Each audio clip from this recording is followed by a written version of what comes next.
भगवान इस मुनिवेश में अब केवट के साथ चर्चारत हैं। भगवान ने नाव मांगी, केवट नहीं आए, भगवान निकट गए। इसलिए केवट भगवान के निकट नहीं आया, भगवान केवट के निकट,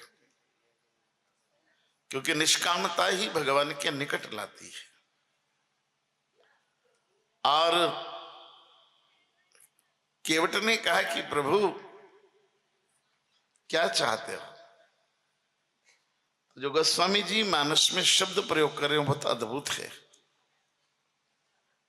वो कह रहे हैं कि जासु नाम सुमिरत एक बारा, उतरही नर भव सिंधु अपारा। जिन भगवान का नाम एक बार भी लेने से भव सागर पार हुआ जा सकता है, वो भगवान हाथ जोड़कर केवट से प्रार्थना कर रहे हैं कि तुम हमें नाव से पार करो। जिसका एक बार नाम मात्र लेने से भवसागर पार किया जा सकता हो, वो भगवान केवट को बड़प्पन देने के लिए, केवट को बढ़ाई देने के लिए, केवट की निष्काम भक्ति को पूर्ण करने के लिए, केवट के प्रेम को परिपूर्ण करने के लिए केवट से कह रहे हैं कि आप मुझे पार। केवट ने भी कह दिया कि प्रभु पार उतरना तो शर्त यह है कि हम आपके चरण धोएंगे, लेकिन हम नहीं कहेंगे अब से कि आप हमसे चरण धोवा लो। बोले फिर? बोले आप कहो हमसे, हम नहीं कहेंगे, क्योंकि हम कह दे कि चरण धोना चाहते हैं तो फिर वो तो कामना हो जाएगी हमारी। शर्त जरूर है लेकिन कामना नहीं है। इसलिए जो प्रभु अवसी, जो प्रभु पार अवसिगा चहूं, महिपद पदम पखारन कहूं। महिपद पखारन कहूं, आप कहो, मैं नहीं कहूंगा, क्योंकि अगर मैं कह दूं कि मैं आपके चरण धोना चाहता हूं महाराज, तो मेरी कामना हो जाएगी और मैं निष्काम हूं, इसलिए मैं नहीं कहूंगा, आप कहो, शर्त है इतनी।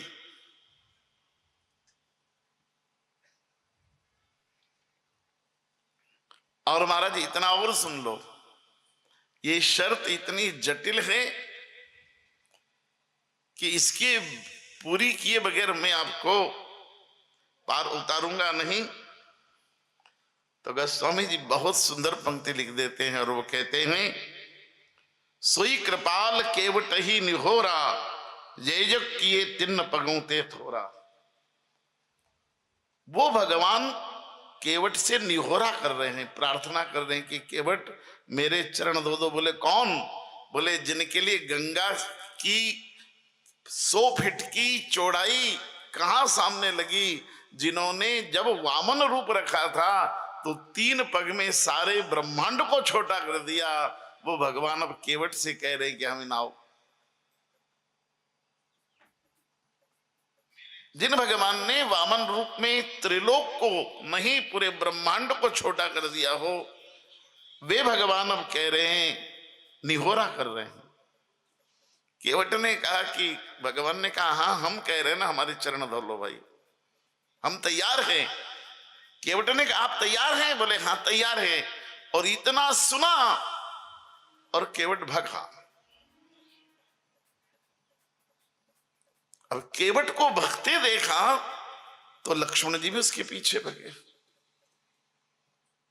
कि भगकर जा कहां रहा है। बड़ी मुश्किल से केवट लक्ष्मण जी को हाथ आया, क्योंकि जंगल का आदमी है, उसको रास्ते मालूम, रात दिन भगने का अभ्यास। और हमारे लक्ष्मण जी तो राजकुमार है, वो भी चक्रवर्ती सम्राट के बेटे, कितने कोमल रहे होंगे। दौड़ा, बड़ी मुश्किल से केवट के कंधे पर हाथ मारा पकड़ने के लिए, तो भी हाथ फिसल गया। लक्ष्मण जी ने कहा कम से कम बंडी पहनी होती तो पकड़ में आ जाती। अरे बंडी भी पकड़ गई नहीं तो कहां से हाथ में आए, फिसल गया वो तो। बड़ा चिकना आदमी है ये, हाथ ही फिसल गया लक्ष्मण जी। और आप जिसको फंसाना चाहो और नहीं फंसे उसको आप क्या कहते हो? बड़ा चिकना आदमी है। जिससे आप होटल पे नाश्ता करना चाहो और वो नहीं कराए तो फिर आप क्या कहते हो? नहीं आए आपकी पकड़ में, तो फिर कहते हो बड़ा चिकना है आप। तो केवट फिसल गए। लक्ष्मण जी फिर दौड़े और फिर हाथ पकड़ा और मरोड़ दिया और खींचकर भगवान के पास लाए। और जब लक्ष्मण जी ने अपना रौद्र रूप दिखाया तो केवट डर गए।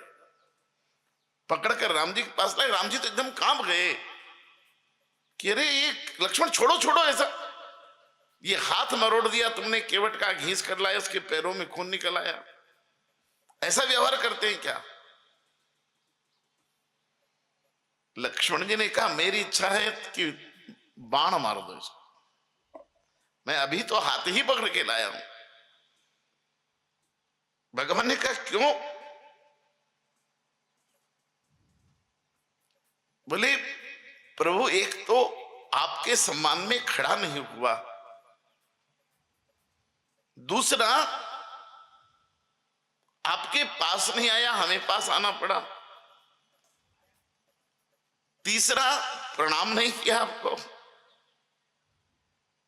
चक्रवर्ती सम्राट के पुत्र हैं और हम वो भी ना हो तो तपस्वी तो है ही, प्रणाम नहीं किया और ऊपर से शर्त रख दी कि चरण धुलाओ तो पार उतारूं, और हमने इसकी शर्त स्वीकार भी कर ली तो भी ये शर्त तोड़कर जा रहा, इसलिए मुझे भाग कर दौड़ के लाना पड़ा। ये तो भगवान ने कहा कैसे कह रहे हो, लक्ष्मण की शर्त तोड़ दी? बोले प्रभु हमें जाना इधर,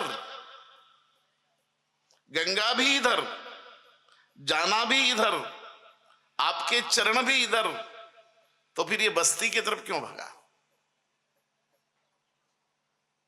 भाई नाव लेने जाता तो इधर भगता,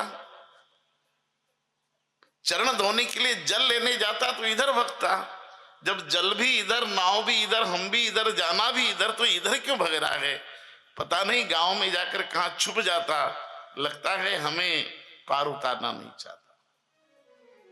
भगवान ने कहा लक्ष्मण चलो अच्छा हुआ तुमने समय पर पकड़ लिया, नहीं तो कहां ढूंढते इसको। भगवान ने केवट को पूछा कि क्यों पार उतारना नहीं चाहते, क्यों भग रहे थे? बोले प्रभु पार उतारने से थोड़ी मना कर रहा हूं, लेकिन अगर आज मैं इधर भगकर नहीं जाता तो श्राद्ध के दिनों में मैं अपने पितरों को यही गंगा में खड़ा होकर तर्पण करता, तो तर्पण का जल अंगूठे की तरफ से नहीं गिरता, बीच में से गिर जाता और मेरे पितृ मेरे तर्पण मेरा स्वीकार न करते। भगवान ने कहा ऐसा? बोले हाँ।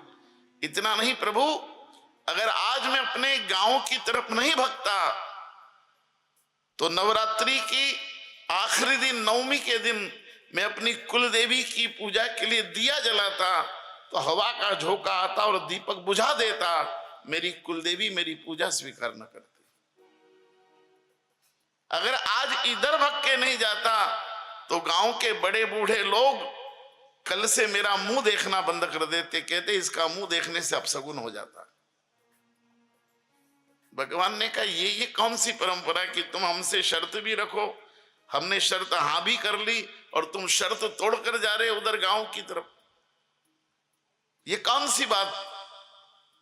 क्यों जा रहे थे इधर? तब केवट ने कहा कि प्रभु क्षमा करना, मैं किसी राजधानी का बेटा नहीं हूं, मैं गंगा के किनारे वनवासियों के बीच के छोटे से ढाने का रहने वाला आदमी हूं, छोटे से कबीले का आदमी हूं। मेरे गांव में केवल 75 घर है महाराज, लेकिन 75 घर की मेरे गांव की बस्ती में आज दौड़कर नहीं जाता तो मेरे पुरखे मेरा पानी नहीं पीते, मेरी कुलदेवी मेरा दीपक न स्वीकार करती, मेरे बुजुर्ग मेरा मुंह नहीं देखते। बोले क्यों? बोले महाराज हमारे गांव का एक नियम है, एक रीति नीति है हमारे गांव की। बोले क्या?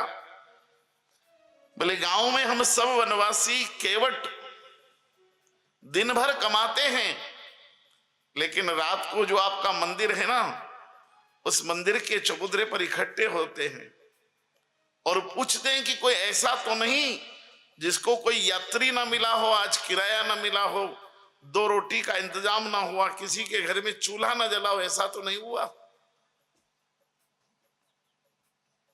तो महाराज रोटी किसी को न मिले तो हम एक रोटी को भी बांट के खा लेते हैं सब, पूरे गांव के लोग।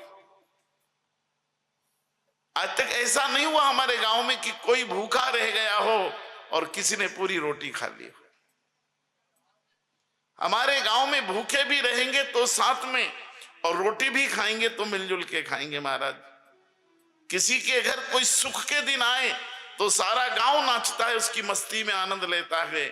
और किसी की आंख में आंसू आ जाए ना महाराज, तो आंख के आंसू गाल पर आते हैं, लेकिन गाल से धरती पर गिरे ना, इसके पहले तो पूरे ढाने के लोग उसके घर इकट्ठे हो जाते हैं, उसके आंगन में। हमने सुख साथ में भोगा है, दुख साथ में भोगा है, भूखे रहे तो साथ में रहे और भोजन किया तो साथ में किया है। तो महाराज आज कोई साधारण प्रसाद मिलने वाला नहीं था, आज पूर्ण ब्रह्म परमात्मा का चरणोदक मुझे मिलने वाला था, आपके चरण धोने वाला था मैं। और वो चरण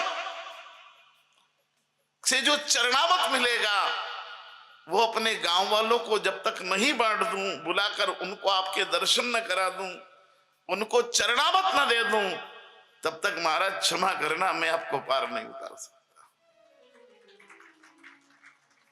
मैं अपनी बस्ती को, अपने गांव को छोड़कर अगर आपका चरणामत लूं तो परमात्मा वो ना चरणामत बचे, ना गंगा जल बचे, ना साधारण जल बचे।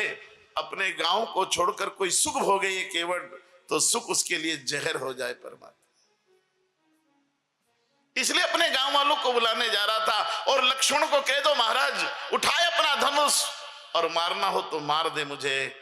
गोस्वामी जी ने लिखा है, बरु तीर मारो लखन पे, जब लगी न पार उतार रही हो। बरु तीर मारा हूं लखन पे, कह दो लक्ष्मण से कि मुझे मारना हो तो मार दे तीर। लेकिन अपनी बस्ती को छोड़कर परमात्मा, भगवान राम की आंख में आंसू थे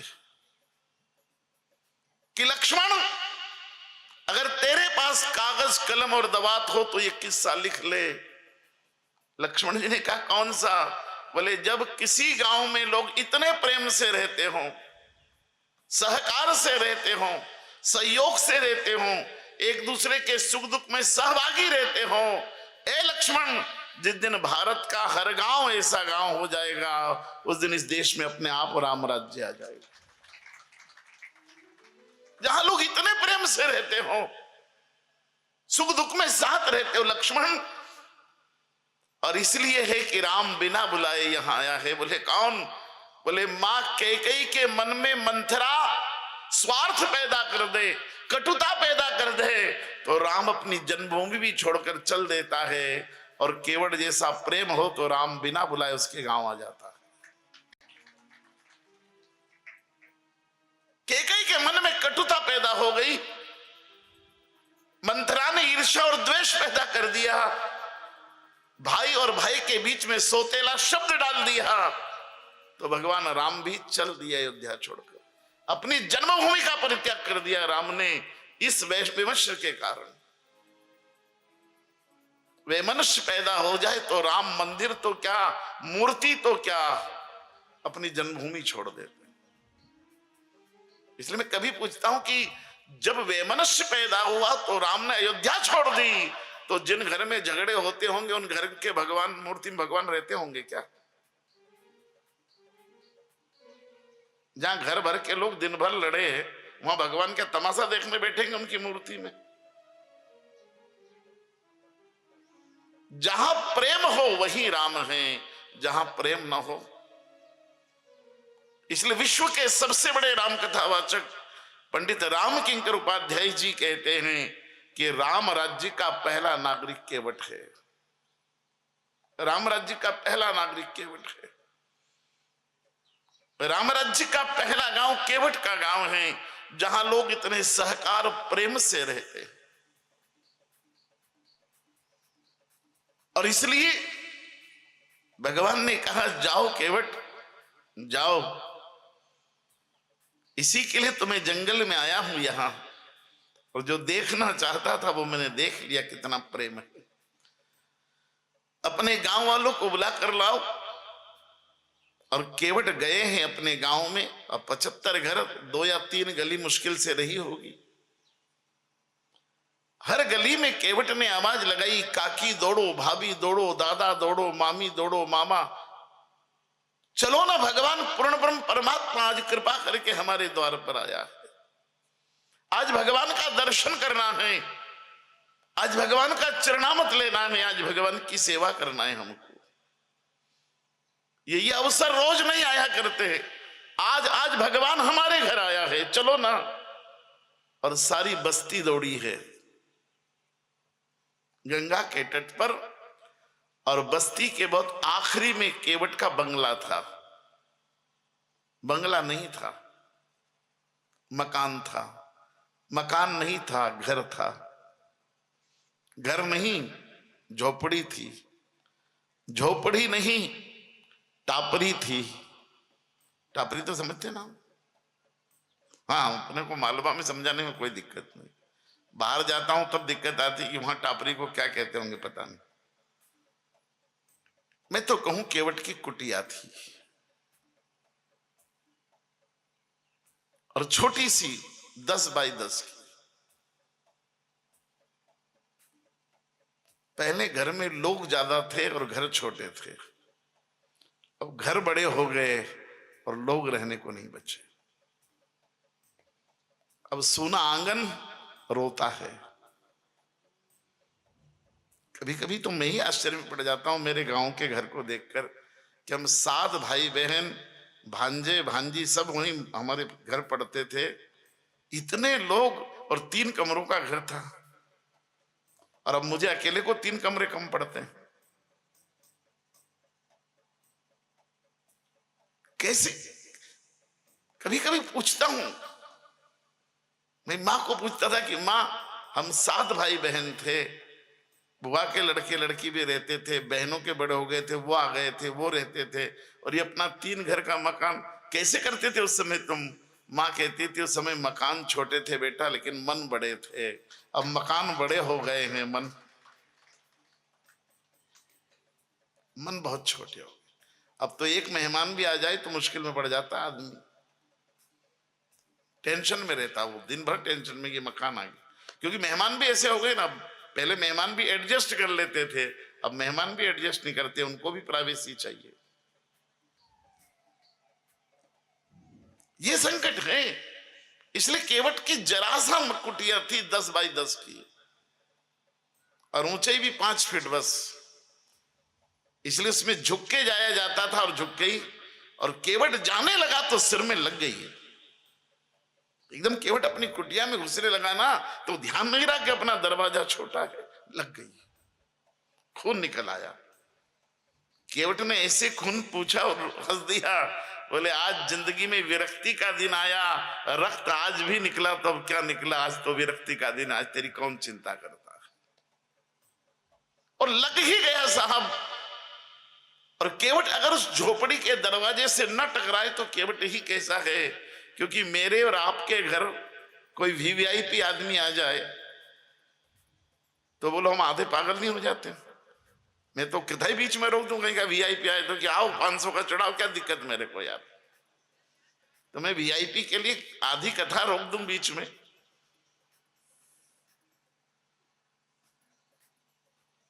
कोई वीआईपी आए तो आप और हम कितने कितने आनंद में डूब जाते हैं, आधे पागल हो जाते हैं। जिनकी गाड़ी पर केवल 15